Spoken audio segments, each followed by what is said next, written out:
ये कैसा न्याय है कि बिना जांच किए ही किसी पर आरोप लगा दिया जाए। आज़ादी के बाद से ही सरकारें मुसलमानों को कमज़ोर करने की कोशिश कर रही हैं। न्यूयॉर्क और लंदन का मेयर मुसलमान हो सकता है, लेकिन भारत में अपनी बनाई हुई यूनिवर्सिटी का चांसलर मुसलमान नहीं हो सकता। मौलाना अरशद मदनी।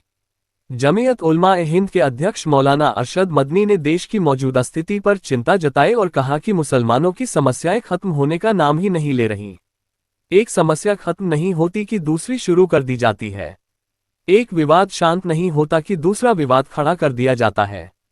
उन्होंने कहा कि हर तरफ से मुसलमानों पर निशाना साधा जा रहा है और यह सब सोची समझी योजना के तहत हो रहा है। ऐसा लगता है मानो सरकार और कुछ लोग हिंदू मुसलमान के अलावा कोई और मुद्दा ही नहीं छोड़ना चाहते। मौलाना मदनी ने कहा कि सत्ता बदलने के बाद से परिस्थितियां ऐसे बन रही हैं कि ऐसा लगता है देश फासीवादी सोच की ओर बढ़ रहा है। नफरत की राजनीति देश को कमजोर कर रही है और मुसलमानों से सम्मान के साथ जीने का अधिकार छीना जा रहा है। उन्होंने कहा कि आज़ादी के बाद से ही मुसलमानों को कमजोर करने की कोशिशें चल रही हैं। सरकारें चाहती हैं कि मुसलमानों के अधिकार और उनकी जमीन उनसे छीन ली जाए। मुसलमानों के हौसले कमजोर करने की कोशिश की जा रही है, लेकिन इस्लाम को खत्म करना किसी के बस में नहीं है। इतिहास गवाह है कि जो लोग इस्लाम को मिटाना चाहते थे, वे खुद मिट गए।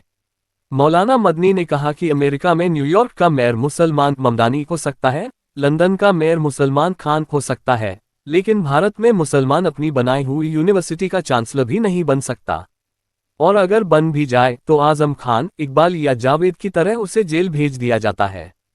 उन्होंने कहा कि अल फलाह यूनिवर्सिटी पर हुई कार्रवाई शिक्षा पर हमला नहीं, बल्कि मुस्लिम संस्थानों को डराने की राजनीति है।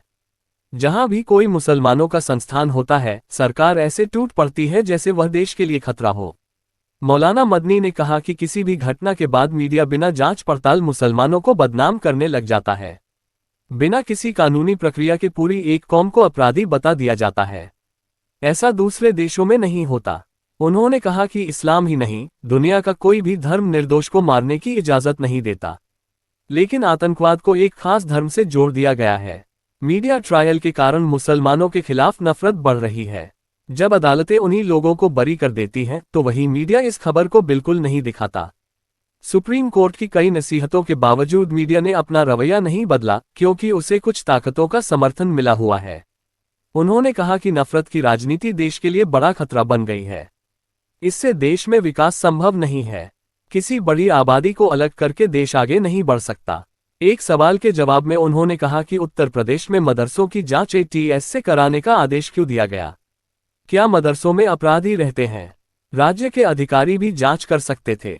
ये सिर्फ मुसलमानों को डराने और बहुसंख्यक समाज को खुश करने की राजनीति है।